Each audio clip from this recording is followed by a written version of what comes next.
Hey, welcome back. It's a cold, rainy November night in the Pacific Northwest. The kind of night that makes you want to stay inside. But on November 24th, 1971, a man walked into Portland International Airport with a different plan.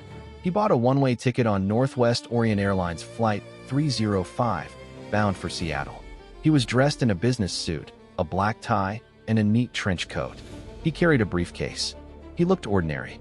He called himself Dan Cooper. And by the end of the night, he would vanish into the stormy darkness with $200,000 in cash, becoming a ghost and creating the only unsolved skyjacking in American history. I'm Ibnul J. Farabi, and this is Underworld Kings, The Rise and Fall from Light Not Studios. That name, by the way, D.B. Cooper, is a media mistake. The FBI interviewed a man named Dan Cooper, and in the early wire reports, someone mistakenly wrote D.B. Cooper.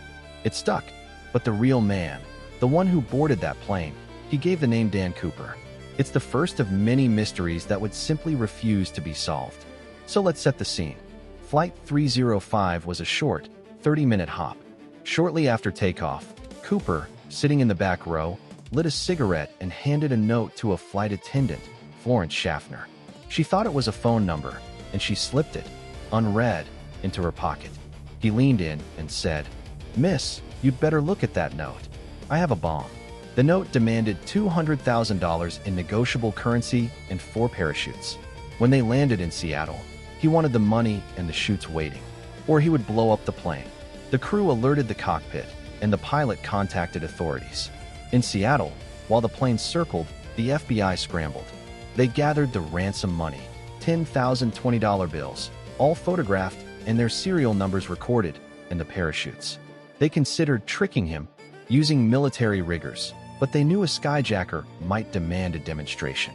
So they provided what he asked for: 2 sport chutes and 2 military-grade backpack parachutes. In Seattle, the exchange was made. Cooper allowed all the passengers to leave. He kept several crew members, and then he gave the pilot new instructions: fly to Mexico City. But he had a very specific flight plan. Fly low, no higher than 10,000 feet. Keep the landing gear down. Keep the flaps at 15 degrees. And keep the rear staircase unlocked. These were not the demands of an amateur. Flying low and slow meant the plane could be depressurized. The rear stairs could be lowered in flight. This was a man who understood aviation. The crew was terrified, but they complied. They took off into the pitch-black, rainy night. Somewhere between Seattle and Reno, over the most rugged, forested terrain in Washington state, Dan Cooper did the unthinkable.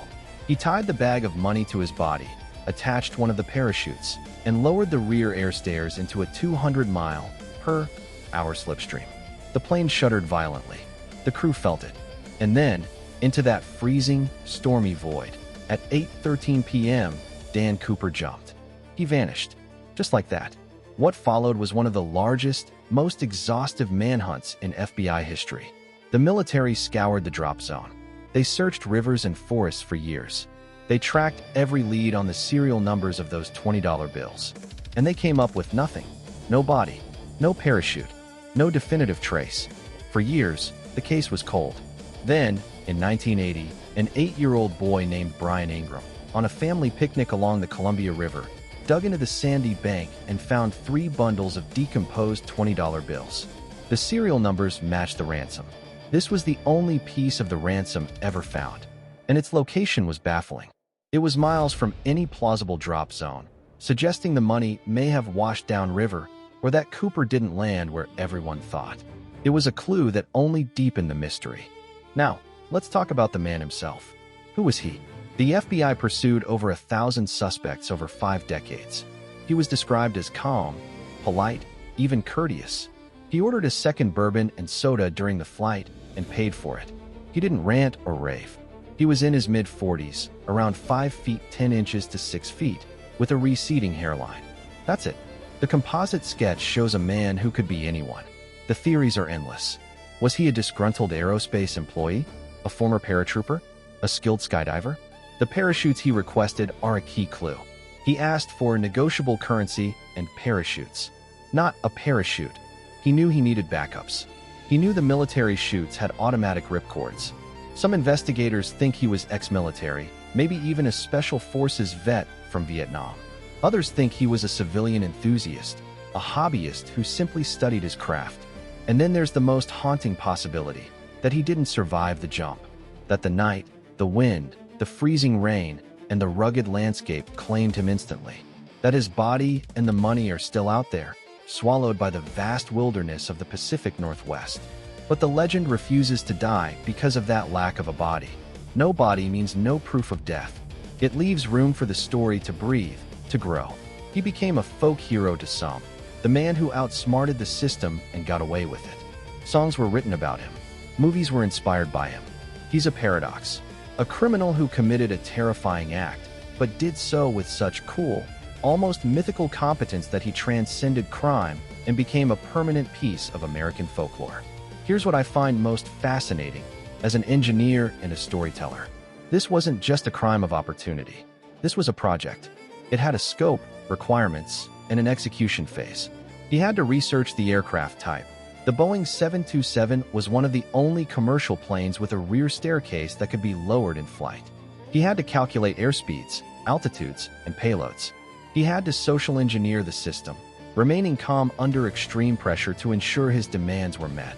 This was a heist with a single, critical test flight.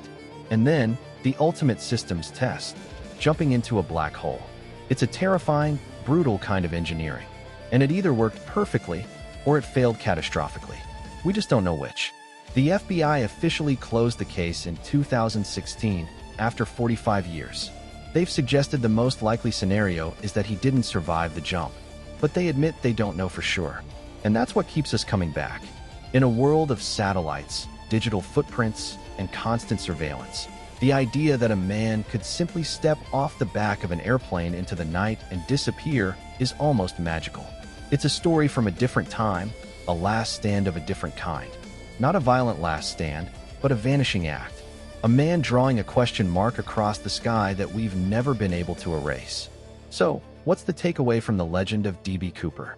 For me, it's a reminder that some stories are defined not by their endings, but by their mysteries.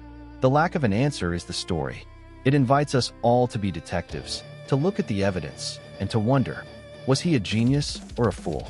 A survivor or a ghost? In the end, Dan Cooper achieved a strange kind of immortality. He left behind no identity, only a story.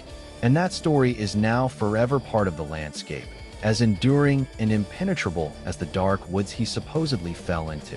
Thanks for listening. If you enjoyed this dive into one of history's greatest mysteries, please share this episode with someone who loves a good puzzle. For more deep dives into the stories of those who operated in the shadows, subscribe to Underworld Kings wherever you get your podcasts. This is Ibnul J. Farabi for Light Not Studios. Visit us at lightnotstudios.com. Until next time, keep wondering.